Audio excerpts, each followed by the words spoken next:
ओम नमः शिवाय. श्रोतेहो नमस्कार. आपण श्रवण करत आहात श्री शिवमहापुराण भाग 4.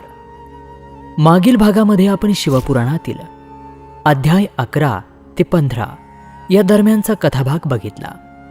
आज या भागामध्ये 16व्या अध्यायापासून 20व्या अध्यायापर्यंतचा सर्व कथाभाग आपण श्रवण करणार आहात. चला तर या दिव्य शिवमहापुराण ग्रंथाला सुरुवात करूया. पण त्याचबरोबर चॅनलवर नवीन असाल तर चॅनल सबस्क्राईब करा आणि हा व्हिडिओ, हा ग्रंथ जास्तीत जास्त शेअर करून सर्वांना शिवकृपेचा लाभ घडू द्या, हीच आपल्याला विनंती करून या दिव्य ग्रंथाला सुरुवात करूयात.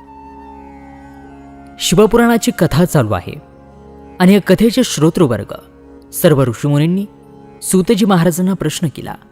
ते म्हणाले, हे महाशिरोमणी सूतजी महाराज, आम्हाला मूर्तीपूजेची योग्य पद्धत सांगा, ज्यामुळे आपल्याला इच्छित फळ मिळेल.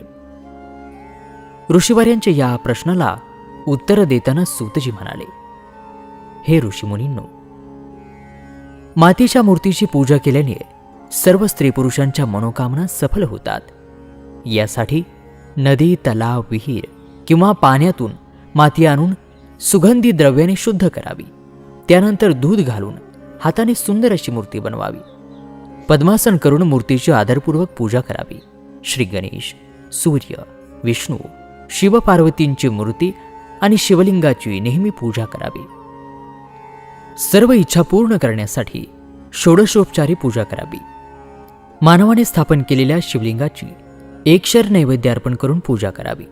देवतांनी स्थापित केलेल्या शिवलिंगाला नैवेद्याचे 3 शेर अर्पण करावे आणि स्वयंप्रकट शिवलिंगाची 5 शेर नैवेद्य अर्पण करून पूजा करावी. त्यामुळे इच्छित फळ मिळते. अशी 1000 वेळा पूजा केल्याने सत्यलोकाची प्राप्ती होते. आत्मशुद्धी करून नैवेद्य अर्पण केल्याने आयुष्य वाढते. धूप दिल्याने धन मिळते. दिव्यातून ज्ञान आणि तांबूल अर्पण केल्याने आनंद मिळतो. नमस्कार आणि जप केल्याने इच्छित फळ प्राप्ती होते. भोग आणि मोक्षाची इच्छा असणाऱ्यांनी नेहमी जप आणि पूजेच्या शेवटी नमस्कार करावा. हे ऋषीमुनींनो, श्री गणेश पृथ्वीवर पूजनीय आहेत. जो भगवान शिवाने ठरवून दिलेल्या तिथी, वेळ आणि नक्षत्रावर विधीपूर्वक त्यांची पूजा करतो, त्याची सर्व पापे, दुःखे दूर होतात आणि त्याला इच्छित फळ प्राप्त होऊन मोक्ष प्राप्त होतो. दुपारनंतर तिथी सुरू झाली तर रात्री तिथीचा आधीचा भाग पितरांच्या श्राद्ध विधीसाठी आणि नंतरचा भाग देवकार्यासाठी चांगला आहे. वेदांमध्ये पूजा या शब्दाची नीट व्याख्या केलेली नाही. पू म्हणजे भोग आणि ज्या कार्याने फलप्राप्ती होते त्याचे नाव पूजा. इच्छित गोष्टी आणि ज्ञान या इष्ट गोष्टी आहेत. लोक आणि वेदांमध्ये पूजा या शब्दाचा अर्थ सर्व ज्ञात आहे. दैनंदिन कृती भविष्यात फळ देणारी आहे. अखंड पूजा केल्याने मनोकामना पूर्ण होतात आणि पापांचा नाश होतो. तसेच भगवान विष्णू आणि इतर देवतांची पूजा त्या त्या देवतांच्या दिवशी, तिथीला आणि त्यावेळी केली जाते. नक्षत्र ध्यानात ठेवून षोडशोपचारी पूजा अर्चा केल्यास इच्छित फल प्राप्त होते. भगवान शिव सर्व इच्छा पूर्ण करणारे आहेत. आद्रा नक्षत्रावर म्हणजेच माघ कृष्ण चतुर्दशीला भगवान शिवांची पूजा केल्याने आयुष्य वाढते. त्याचप्रमाणे इतर नक्षत्र, महिने आणि इतर काळातही शिवांची पूजा केली जाते आणि ते अन्न, भोग आणि अंतिम मोक्ष देतात. कार्तिक महिन्यामध्ये देवतांची उपासना विशेष फलदायी असते. विद्वानांनी या महिन्यामध्ये सर्व देवतांची पूजा करणे योग्य आहे. जप करावे, तपश्चर्या करावी, हवन करावे आणि संयम आणि नियमाने दान करावे. कारण कार्तिक महिन्यामध्ये देवांचे स्तोत्र सर्व दुःख दूर करणारे आहे. जो सूर्याची पूजा करतो आणि कार्तिक महिन्यातील रविवारी तेल आणि कापूस दान करतो, त्याचा कुष्ठरोगही दूर होतो. जो आयुष्याच्या शेवटपर्यंत आपले शरीर आणि मन शिवाला समर्पित करतो, भगवान शिव त्याला मोक्ष देतात.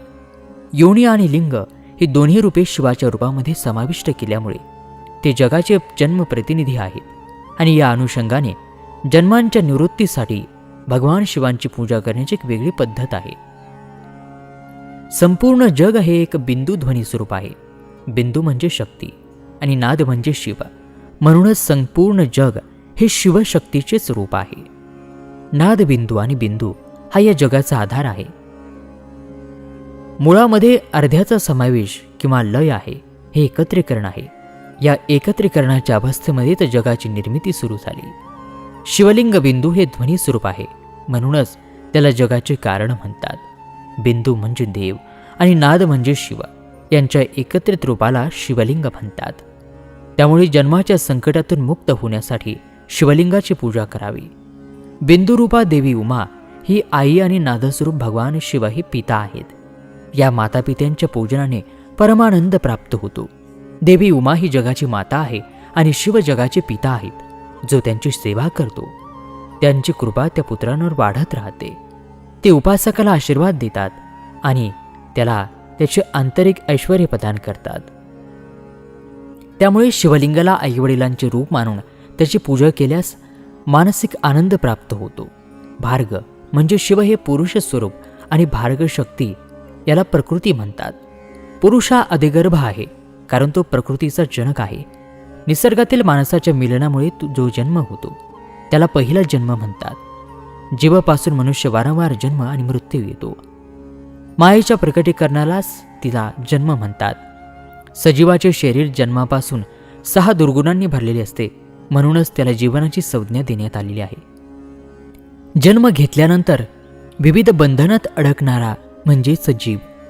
प्राणीवादाच्या या जंजाळातून बाहेर पडण्याचा तो जितका प्रयत्न करतो तितकाच त्यामध्ये अडकतो. जन्म मृत्यूच्या फेऱ्यातून जीवाला कोणतेही साधन मुक्त करू शकत नाही. शिवाच्या कृपेनेच जीव महामायेचा प्रसाद ग्रहण करून मुक्तिमार्गावरती वाटचाल करू शकतो. जन्म मृत्यूच्या बंधनातून मुक्त होण्यासाठी शिवलिंगाची भक्तिभावाने पूजा करावी. गाईचे दूध, दही आणि तूप त्याचबरोबर मध आणि साखर मिळून पंचामृत तयार करावे आणि ते वेगळे ठेवावे. शिवलिंगाला पंचामृताने अभिषेक करून स्नान करावे. दूध आणि अन्न मिसळून नैवेद्य तयार करावा आणि प्रणव मंत्राचा जप करताना भगवान शिवाला ते अर्पण करावे. प्रणव ध्वनिलिंग, स्वयंभूलिंग आणि नादलिंग या नावाने प्रसिद्ध आहे, कारण ते ध्वनी रूपामध्ये आहे आणि बिंदूच्या रूपामध्ये असल्याने बिंदुलिंग आहे. पुढे ऋषीवरे म्हणाले, हे सूतजी महाराज, तुम्ही आता आम्हाला प्रणव मंत्राचे महात्म्य आणि शिवांच्या भक्तिपूजेची पद्धत सांगा. सूतजी म्हणाले, हे महर्षी, तुम्ही लोक तपश्चर्याने धनी आहात आणि मानवाच्या कल्याणासाठी तुम्ही खूप सुंदर प्रश्न विचारला आहे. मी तुम्हाला सोप्या भाषेमध्ये उत्तर देत आहे. हे निसर्गातून निर्माण झालेल्या जगासारख्या महासागराचे नाव आहे. ते पार करण्यासाठी प्रणव नावाचे रूप आहे. म्हणूनच ओंकाराला प्रणव ही संज्ञा देण्यात आलेली आहे. प्रा म्हणजे प्रपंच, ना म्हणजे नाही आणि व म्हणजे तुमच्यासाठी. म्हणूनच ओम हे प्रणव म्हणून ओळखले जाते.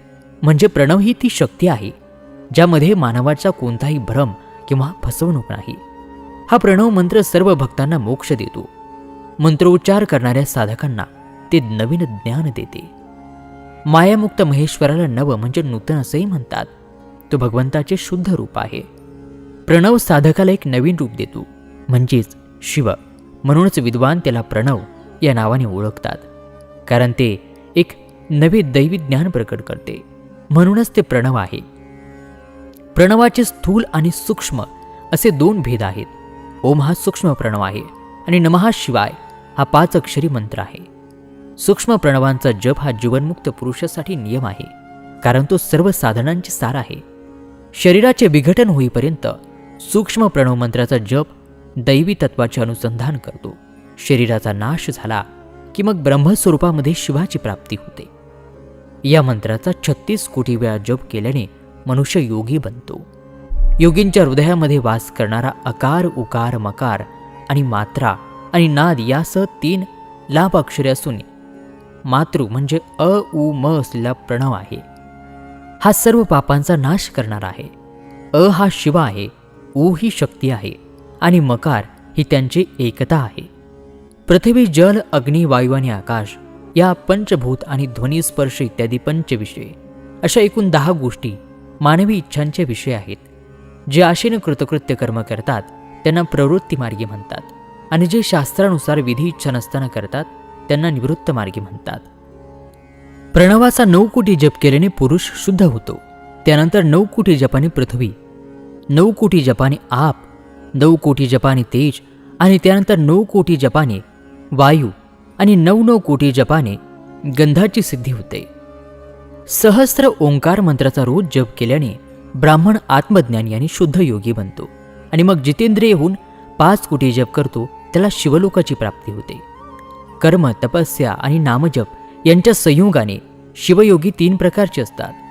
जो धन आणि वैभवाने पूजेचे साहित्य गोळा करून अंगाने नमस्कार करून अधिष्ठाता देवतेच्या प्राप्तीसाठी उपासनेमध्ये गुंततो त्याला क्रियायोगी म्हणतात. जो उपासनेमध्ये मग्न राहून मर्यादित अन्न खातो आणि बाह्य इंद्रियावर विजय मिळवून नियंत्रित करतो त्याला तपोयोगी म्हणतात. जो शांत अंतकरणाने अखंड नामजप करतो, सदैव शुद्ध भावाने सर्व कार्य करतो, सर्व सद्गुणांनी ओतप्रोत असतो त्याला जपयोगी म्हणतात. जो मनुष्य शिवयोगी महात्म्यांची षोडशोपचारी पूजा करतो तो शुद्ध होऊन मुक्ती प्राप्त करतो. हे ऋषीवर्य, आता मी तुम्हाला जपयोगाचे वर्णन करतो. सर्वप्रथम मनुष्याने मन शुद्ध करून नमः शिवाय या पंचाक्षरी मंत्राचा जप करावा. हा मंत्र पूर्ण सिद्धी देतो. या पंचाक्षर मंत्राच्या सुरुवातीला ओम, ओंकाराचा जप करावा.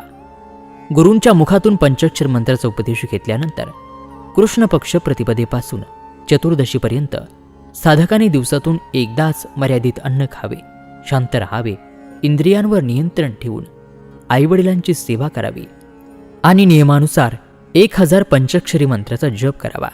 तरच त्याचा जप शुद्ध होतो. पंचाक्षर मंत्राचा 5 लाख वेळा जप करावा आणि सतत भगवान शंकरांचा विचार करावा. नामजप करताना भगवान शिवांच्या शुभ स्वरूपाचे ध्यान करावे. भगवान शिव कमलाच्या आसनावर बसलेले आहेत अशा प्रकारे ध्यान करावे. त्यांचे मस्तकावर गंगाजी आणि चंद्राच्या कलेने सजलेले आहे. त्यांच्या या आगळ्या वेगळ्या प्रतिमेकडे बघत अनेक शिवगण उभे आहेत. सदाशिवांचे वारंवार मनामध्ये स्मरण करून पूर्वेकडे तोंड करून पंचाक्षर मंत्राचा जप करावा. त्या दिवसामध्ये साधकाने शुद्ध कर्म करावे आणि अशुद्ध कर्म टाळावे.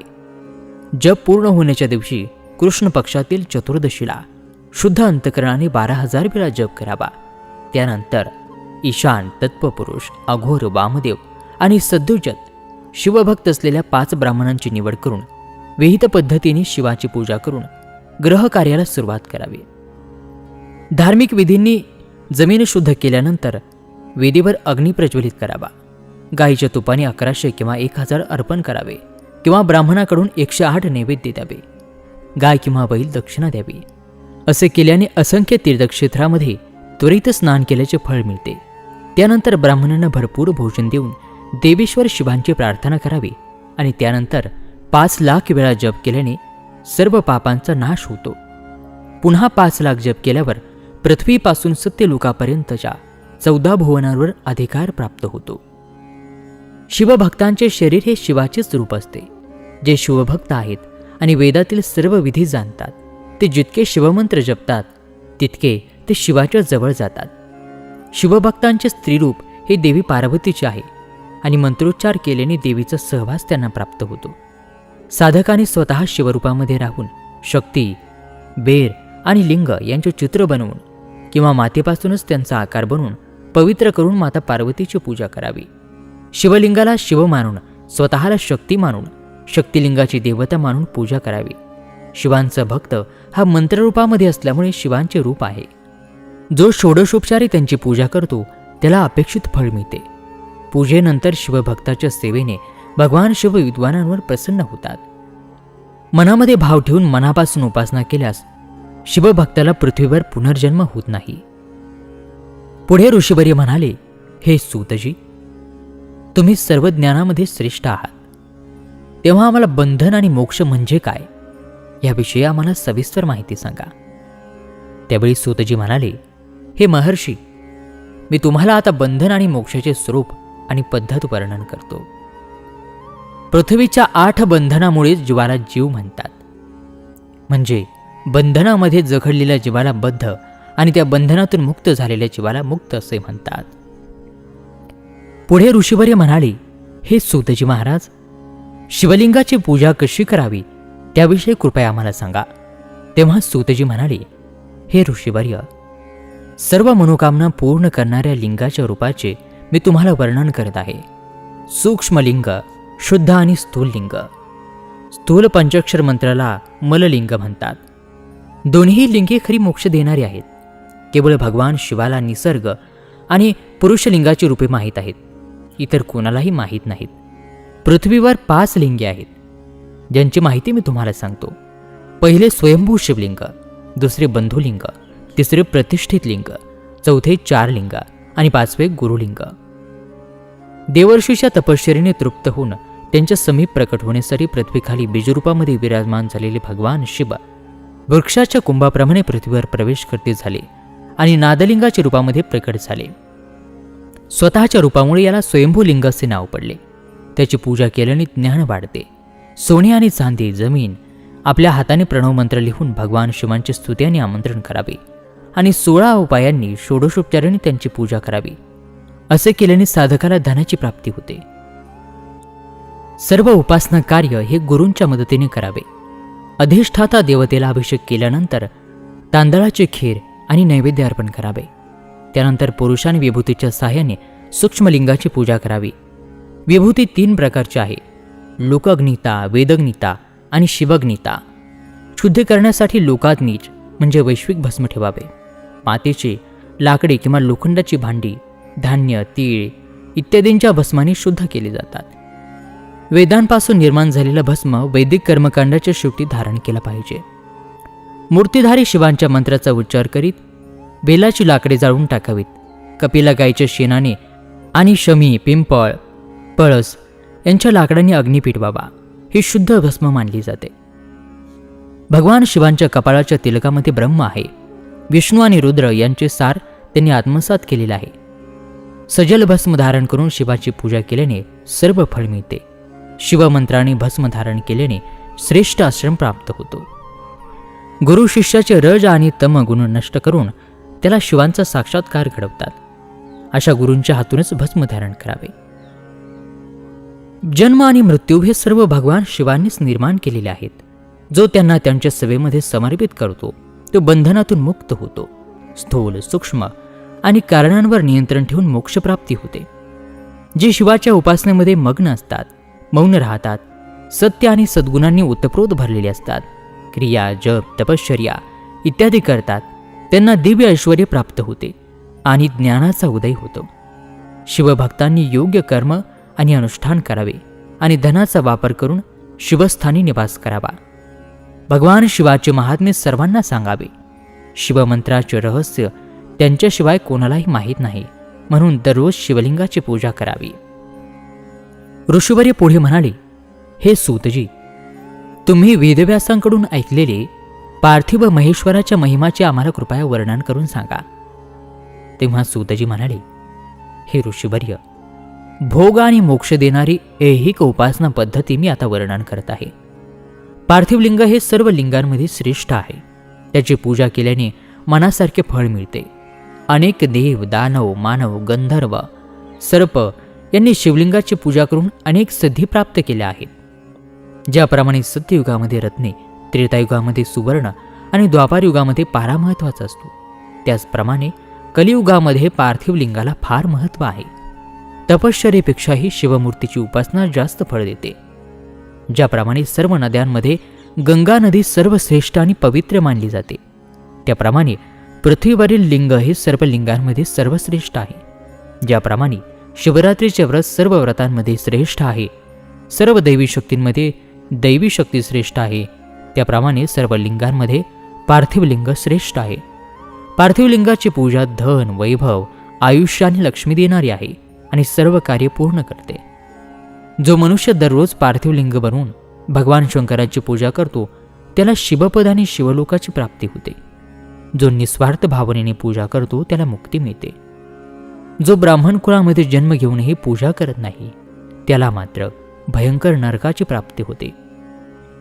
पार्थिव लिंगाचे श्रेष्ठत्व आणि महिमा सांगताना सूतजी म्हणाले, हे ऋषी, वैदिक कर्मांवर भक्ती असलेल्या लोकांसाठी पार्थिव लिंग पूजा पद्धती सर्वात उपयुक्त आणि सर्वोत्तम आहे आणि आनंद आणि मोक्ष प्रदान करणारे आहे.